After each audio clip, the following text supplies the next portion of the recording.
Hoy vamos a ver algo súper importante que los desarrolladores van a tener que aprender o entrenar mucho mejor de cara al futuro donde la IA fabrique la mayor parte del software. Vamos hacia un futuro donde está claro que los agentes de código, los copilots, todas estas tecnologías que están surgiendo para generar código de forma automática van a relevar gran parte del trabajo del día a día de un desarrollador, pero los desarrolladores seguimos siendo súper importantes y súper necesarios.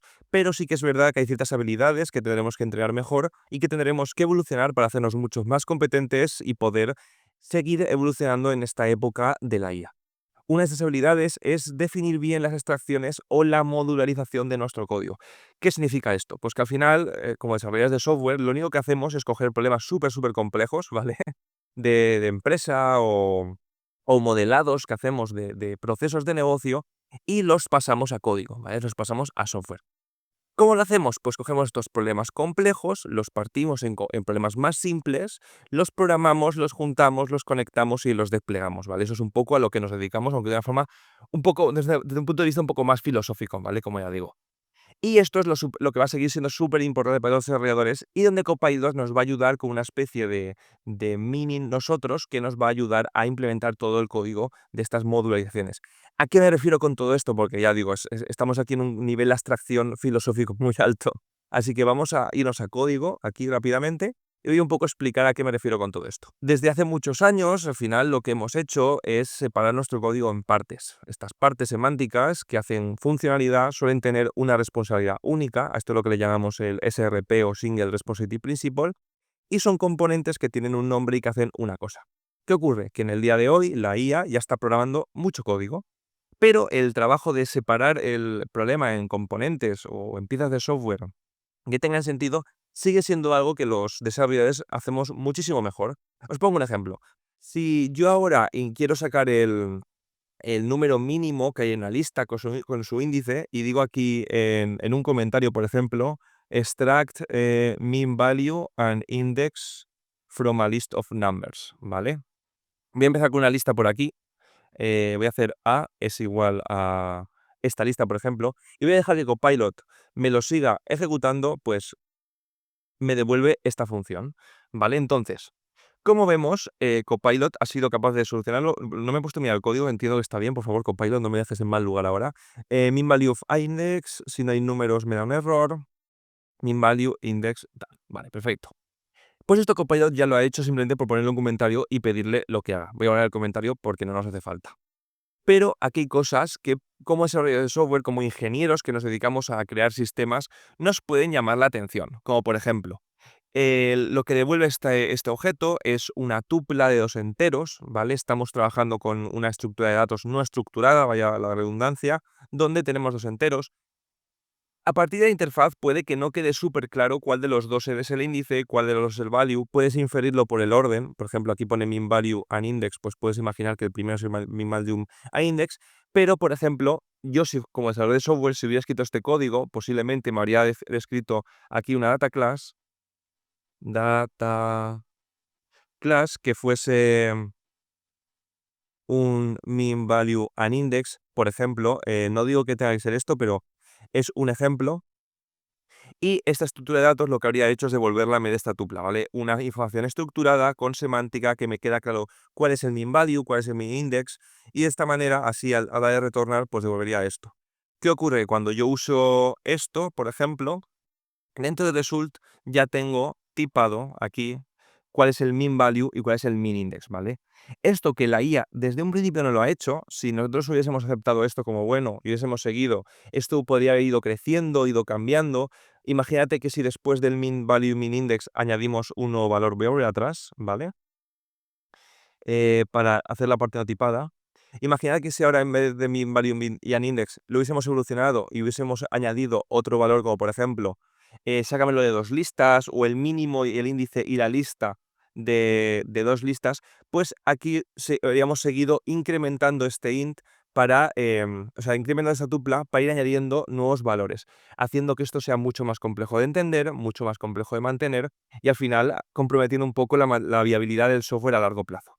Y con esto un poco es lo que me refiero a nivel filosófico, ya digo, de que los desarrolladores seguimos siendo súper importantes y además tenemos que tener ese criterio extra, entrenar esta habilidad de poder ver qué componentes tengo en mi sistema, cómo se relacionan, cómo se comunican. En este caso hemos discutido pues una interfaz de este método para hacer que el software sea más mantenible y donde los desarrolladores seguimos siendo súper necesarios.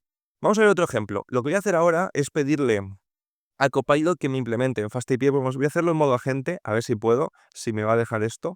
La última vez que lo probé me deja, no lo hago muchísimo esto, pero vamos a intentarlo. Entonces, tengo el modo agente, voy a poner Cloud 3.7, no tengo, bueno, voy a poner GPT-4o, que me deja. Voy a decirle lo siguiente: quiero que me hagas una API de FastAPI que me devuelva,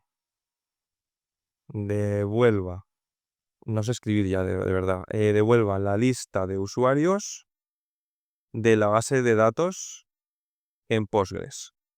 ¿Vale? Esto es pues un endpoint típico que podemos encontrar en cualquier backend.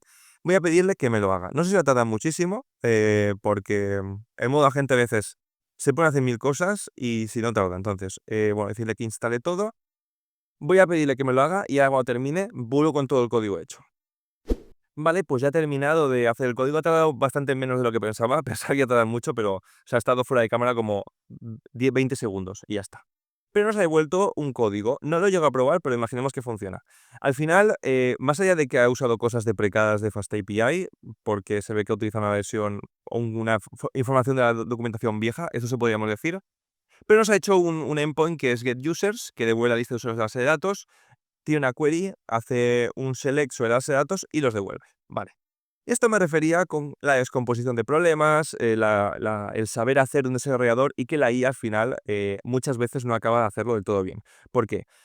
Tú, si a cualquier persona senior le preguntas qué ves mal aquí, enseguida te va a decir, pues mira, tenemos un endpoint que está haciendo una query en SQL raw, es decir, el string con el select, está llamando a la base de datos, haciendo directamente un fetch all y está cogiendo la información estructurada de los rows y la está devolviendo directamente al endpoint. Esto es problemático a muchos niveles porque rompe el principio de responsabilidad única, está juntando lógica de persistencia con lógica de negocio, está metiendo en el endpoint parte de acceso a base de datos, no tiene ningún tipo de separación por capas y esto hace que un código a largo plazo empiece a crecer mal, empieza a estar muy acoplado y a ser menos mantenible, ¿vale? Esto son esmeros brutales de que esto no debería estar así, ¿vale?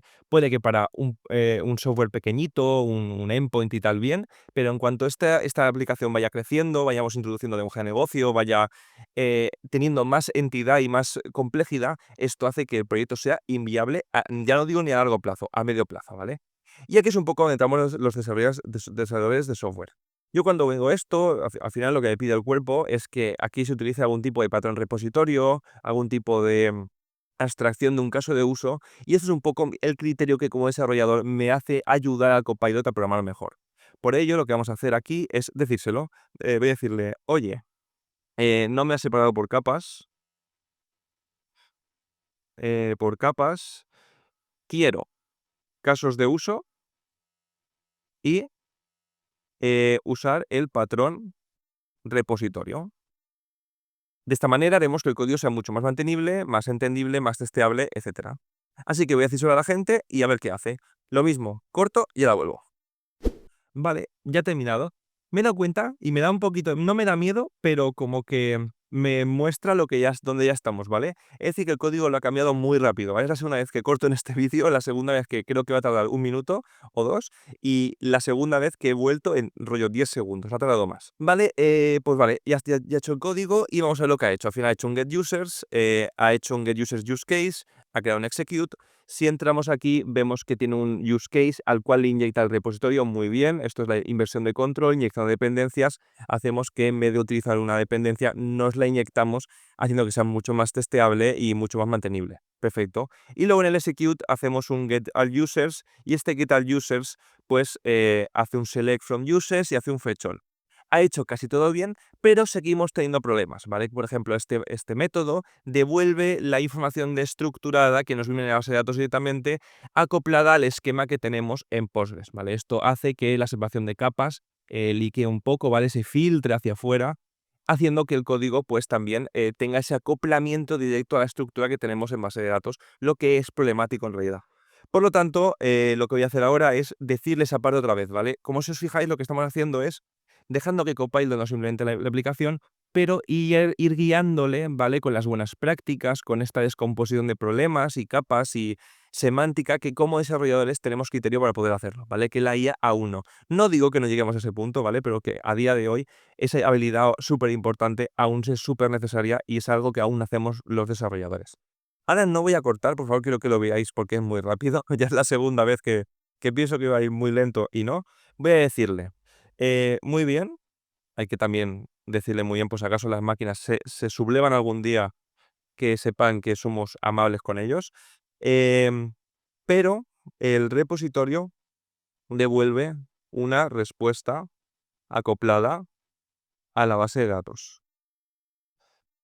Introduce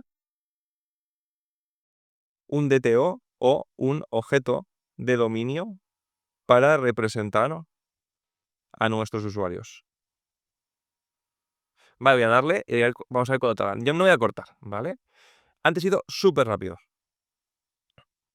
Ya está. Es que va muy rápido. Vale, voy a guardar el código y vamos a ver qué ha hecho. Vale, pues básicamente al final ha hecho un select de los campos en específico y de name email y después ha devuelto una lista usando user.dto donde no se lo ha definido aquí arriba, ¿vale? De una forma ya estructurada, ya no estamos súper acoplados a lo que es la row de base de datos, al esquema que tiene base de datos, sino que estamos haciendo un parsing directo a un DTO que luego utilizaremos en nuestro caso de uso. Si vamos al caso de uso, veo que aquí no ha cambiado nada, y si vamos al main, aquí tampoco ha cambiado nada. No sé si esto funciona directamente, si en FastAPI esto te lo convertirá a JSON o no, pero puede ser un problema. Así que voy a decirle algo más. Ya es la cuarta vez que hago esto y no es así. Voy a decirle, la respuesta del endpoint está acoplada al DTO. Implementa un elemento que serialice el objeto para devolverlo en la API, ¿vale?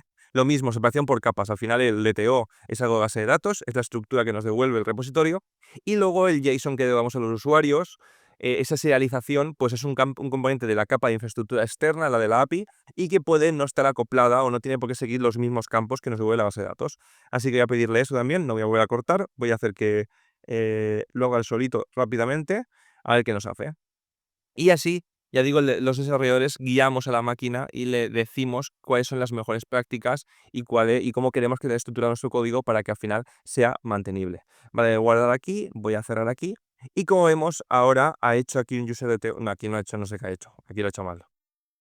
Bueno, sí, ha hecho un user.to, lo he llamado igual, ¿vale? Pero al final esto es un base model de Pydantic que nos sirve para serializar lo mismo. Aquí lo interesante es que podríamos quitar este email de aquí y ya no es lo mismo el user.dto que nos viene del objeto de base de datos, es que aquí lo cambiaría. En vez de user.dto, para hacerlo menos confuso, lo que haría es llamarlo user serializer o user model, ¿vale? Serializer.